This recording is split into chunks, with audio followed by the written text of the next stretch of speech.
start to cool off there? Yesterday it did. It was in the 90s on Monday and Tuesday, but then 60s. Felt wonderful. Oh, Yeah. Good morning. Morning, Trey. Morning, everybody. Morning. I still like everyone, but I am keeping my distance. I feel a little bit under the weather. And I've tested negative for COVID multiple times, so fingers crossed.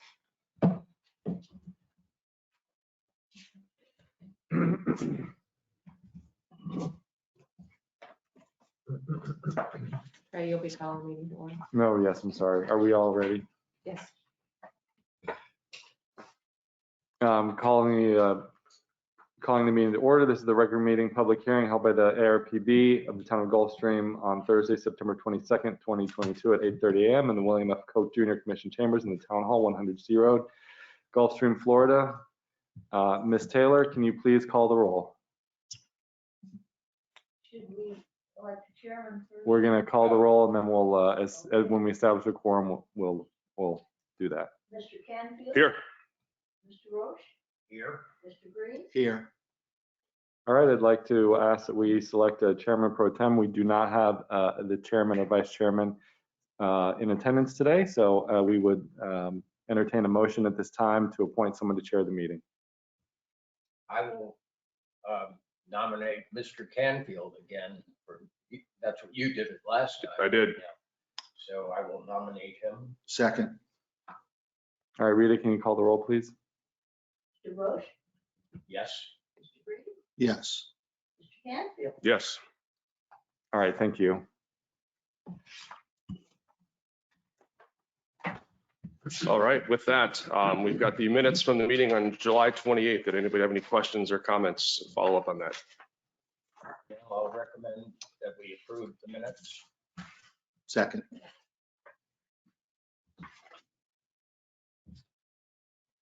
Mr. Green? Yes. Mr. Roche? Yes. Mr. Canfield? Yes. Any additions, withdrawals, deferrals, or arrangement of agenda items for today? No, sir, not from the staff. No. Looking at meeting dates coming up, going into the fall and winter. Next meeting is October 27th. Will we have attendance at that meeting? I know I will be here for that. You will, I'll make sure. Making sure, okay, Yeah, okay. I'm not sure on that. And then obviously we get into the holiday season, it gets a little touch and go, so. Moving on, any declaration of ex parte communication? I had an ex parte communication with a resident and with regard to the special exemption, which is being requested in this project.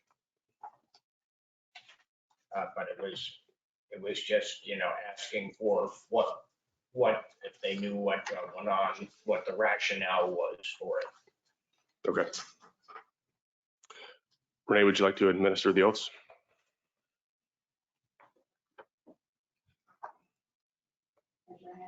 Swear to tell the truth, the whole truth, and nothing but the truth, so help you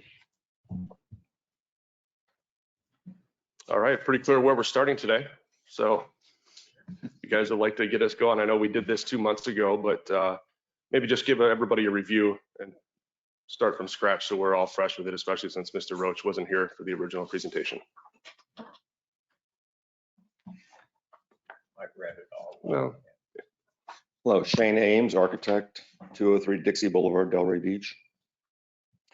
We were here before you last time, and there was some question about 3-car garage facing the street and this being our corner, kind of a corner lot. It's bordered on right at the entranceway coming into Gulfstream. It's the first turn as it comes in. There's a large row of trees and hedges that are the city's property.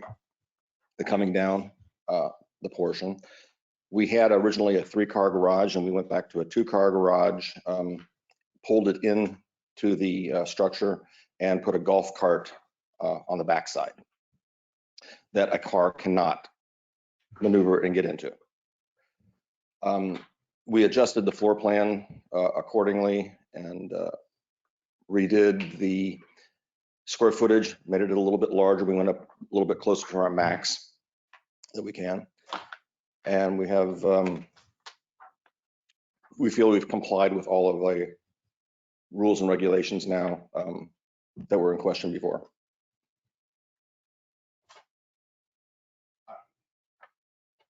Is that the presentation? Okay.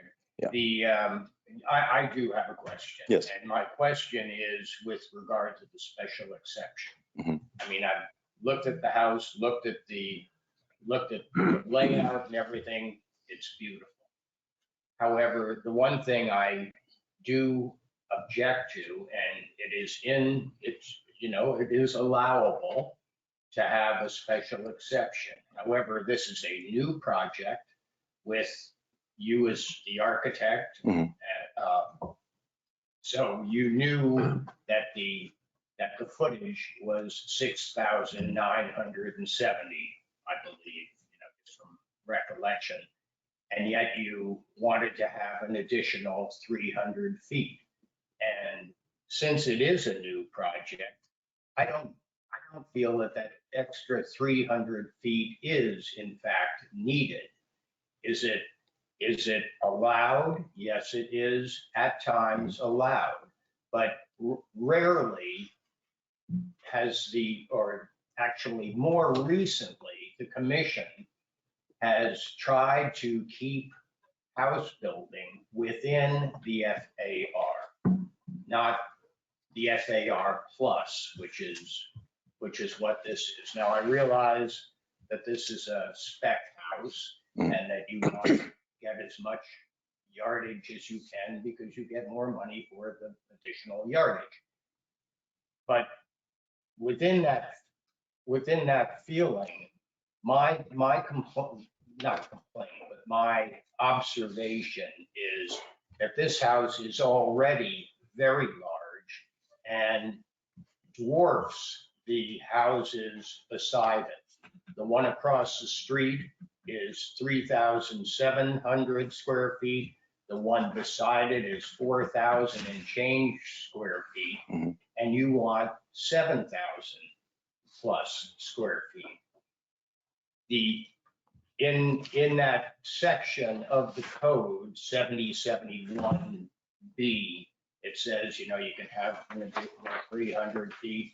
But back in 7071, in the beginning of that, it also says that if a property or if a project is larger than 50% of its surrounding properties, it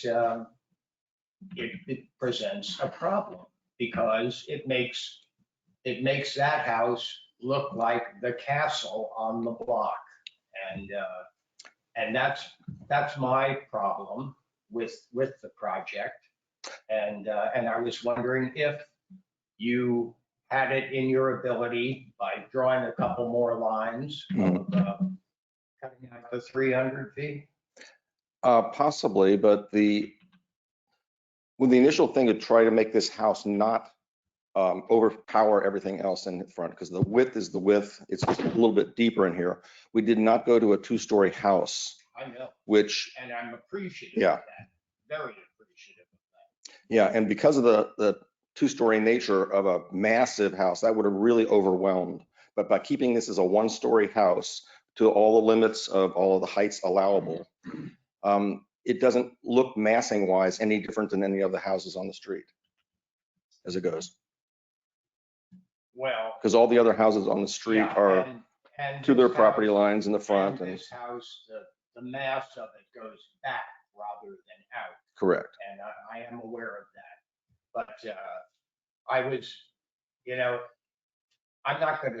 I'm not asking to fight this in a major way, but I'm just asking if there is any way you can, change one line or two lines and make it conform within the FAR, because for us in the future, going forward on projects that may not be nearly as beautifully rendered as this, but, people asking for, the FAR plus, and I've been on this board long enough that I'm getting to a point where I'm opposed to FAR plus.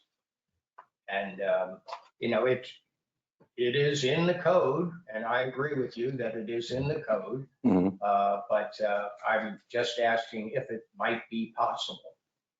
Anything is possible. Desirable, not particularly desirable for my client. One of the main benefits we were trying to do before was having a 3-car garage in the house, which was completely nixed because we couldn't get it tucked around the backside because it would eat up the whole width of the house.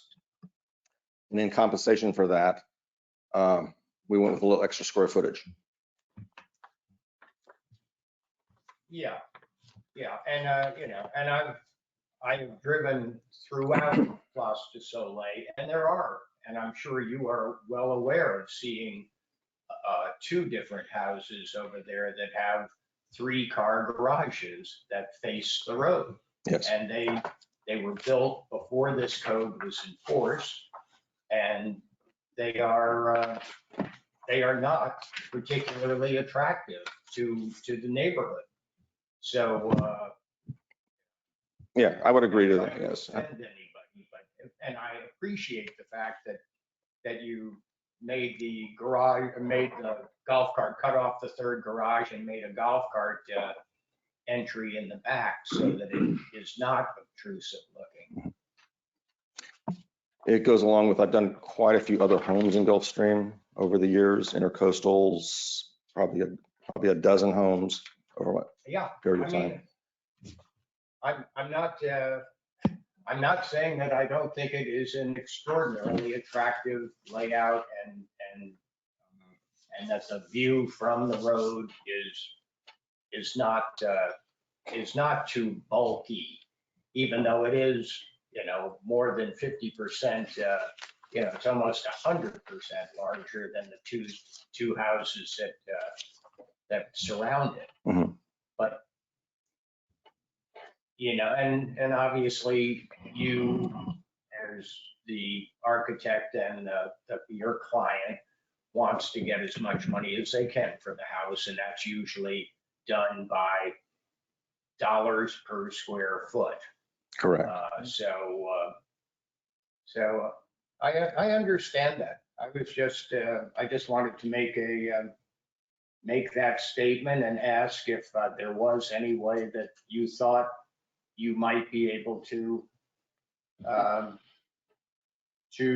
you know, just shave off the 300 feet in, you know, make the golf cart entry, you know, a couple of 1 foot shorter or something, and that's going to basically shave off your 300 feet, or make it 1 foot shallower, you know, and Some could be taken off, yes, easily. 300 square feet is a large amount because not it's, that much. What is the square footage of the golf cart section? Because that is at the front of the home. It goes to the front setback. So, you know, if you eliminate that, I think maybe Mr. Roach's concerns would be addressed. And it certainly would meet with some of the specific standards for review for the special exception regarding not making the structure look more massive. So in conversations we've had with the commission, there's always this concept of the closer you are to the road, the more massive the structure looks, obviously, right? Because it's kind of towering over you. Obviously, we're dealing with a single story here, but pushing that back, maybe that would, and decreasing that square footage, maybe that would help address some of Mr. Roach's concerns. Just food for thought. How I big is didn't the- catch how all of big is that the- because you're massive. He just suggested that 300 square foot could be easily addressed by eliminating the golf cart Yeah, piece of the structure. yeah, but I'm sure they don't want to do that Yeah. either.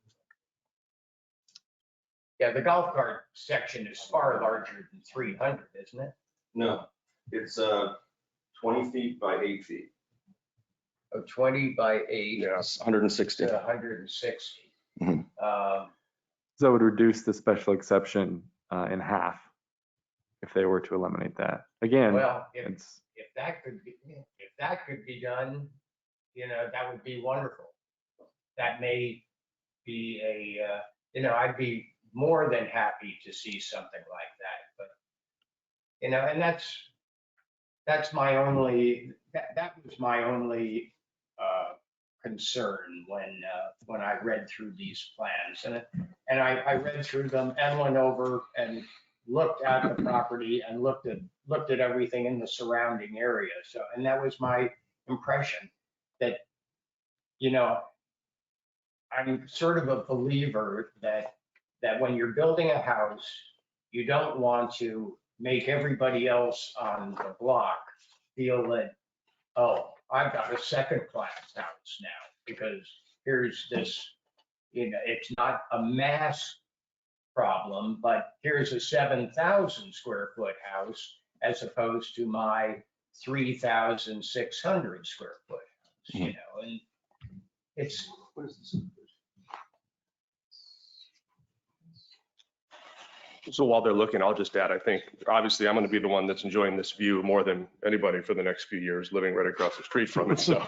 is that you across the street? Diagonal across the street, yeah, so. I had no idea who was living there. So I do appreciate the addition to the neighborhood. I think it's a beautiful property. The one thing that I will say, and it's not that I disagree with you, eliminating that square footage changes it on paper, but it's not necessarily going to change the appearance of it. So that, Granted, that would be my and comment on that's, it. and that's what you say, that the house basically goes back. Yeah, the width, it would be Yeah. the width, Yeah. and it just goes back Yeah. further. Because I agree with you. We don't need the massive structure that overwhelms every property in the area, but reducing this doesn't necessarily solve that because it's going to look the same still. That's my only comment on that, so. Okay, well, Okay. I have said my 2 cents. I just think the one thing and it may be actually a topic for a future discussion, given I'm so young here in terms of meetings, in terms of, because the number of plans that I've seen, there are a lot of this type of exception as to whether, how the commission has dealt with those exceptions relative to total size of the house and total size of the house relative to the lot. Just to understand kind of what the history has been there, because I don't have any context. Well, the history of the town, I believe, I mean, you guys probably know this better than I do, has, at least in the last, since I've been on this committee, which is several years, and has been to try to, one, keep one-story houses, Mhm. which is difficult because families are now moving into town who are younger and have children, so they need more room.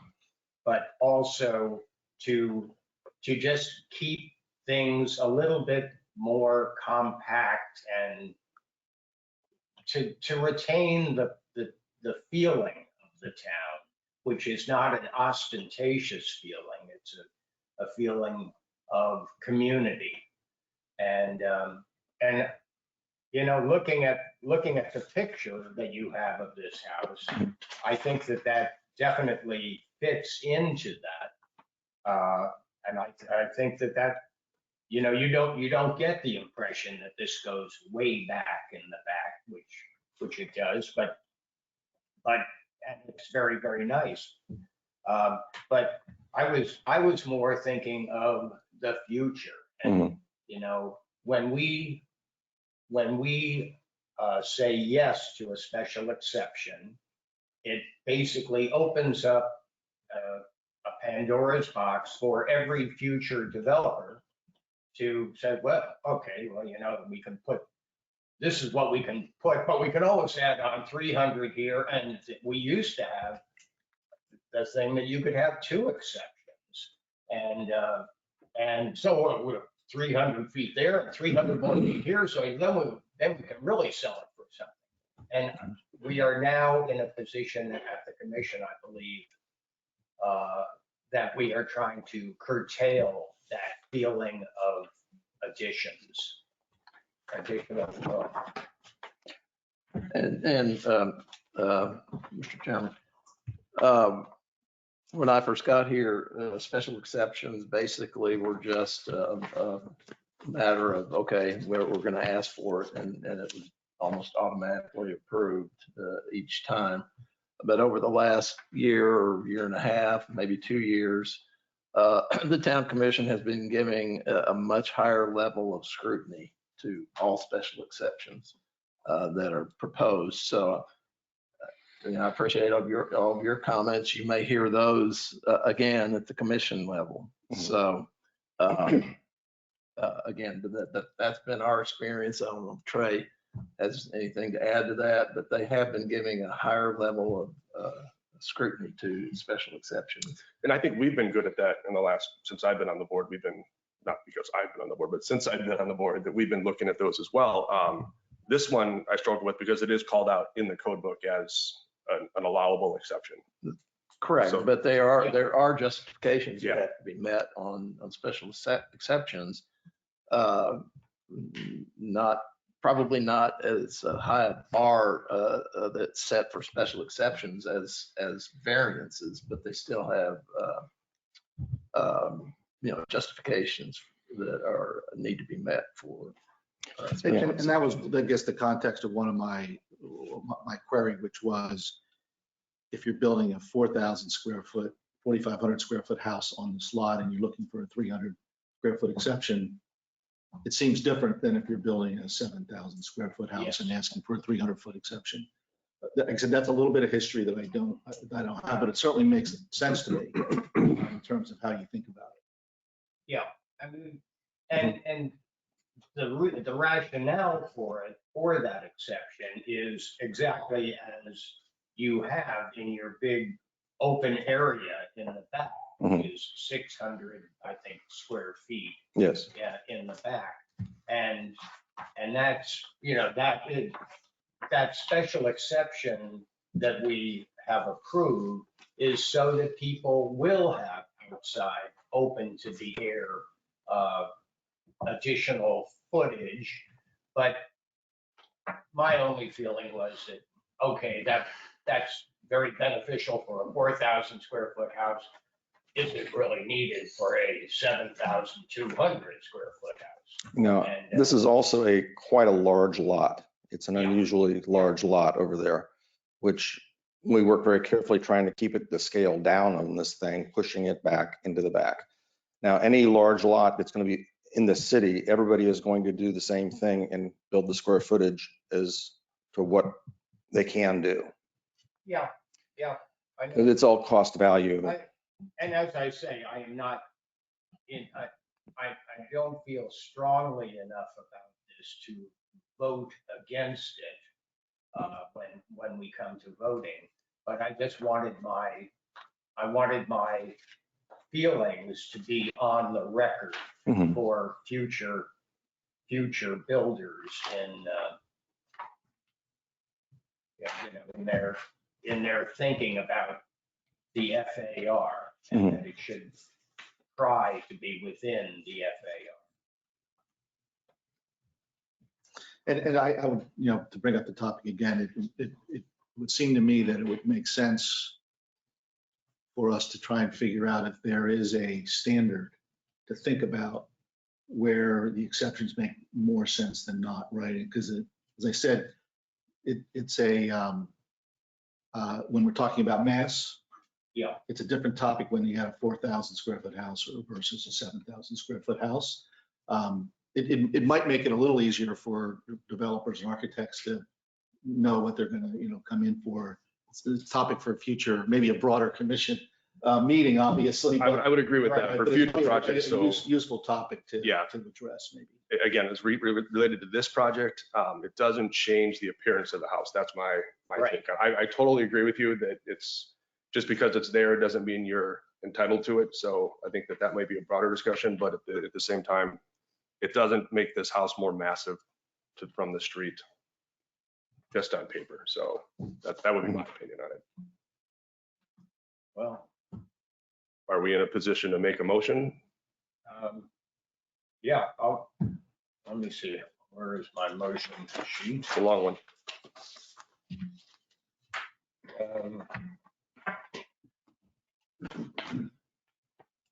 Okay, I will make a motion to recommend the approval of a special exception of 298 square feet of covered and unenclosed floor area that exceeds the maximum permitted floor area ratio. Second. Mr. Roach, Yes. Mr. Green, Yes. Mr. Canfield. Yes. And I will further make a motion to recommend the approval of a level 3 architectural site plan to permit the construction of a 7,268 square foot, one-story colonial West Indies style single-family dwelling with a 2-car garage and swimming pool with the following conditions. One, that any minor modification to the approved landscaping shall be submitted to the town manager for review and approval, and any major modification shall be brought back to the ARPB for review and approval prior to the commencement of landscaping. And 2, prior to the issuance of a certificate of occupancy or certificate of completion, the owner of the property shall prepare and record a deed restriction, which at a minimum shall provide that all roof projection areas required to remain unenclosed as per approval of this special exception shall remain so far as long as the structure is in existence or exceeds the maximum permissible FAR. Second. Mr. Green, Yes. Mr. Roach, Yes. Mr. Canfield. Yes. Good, we're good. Okay, very good. The next city commission meeting is in how many weeks? October 14th. October 14th. October 14th. 9 Okay, o'clock. okay, 9 o'clock. Okay. Thank you.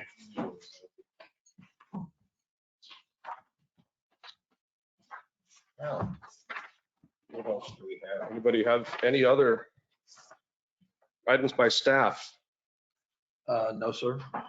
items by board members, None. comments from the public? Wait, I think they're raising. Raising their hand back there. All right, with that, We are adjourned. meeting adjourned. Great. Well handled. No injuries. Yes.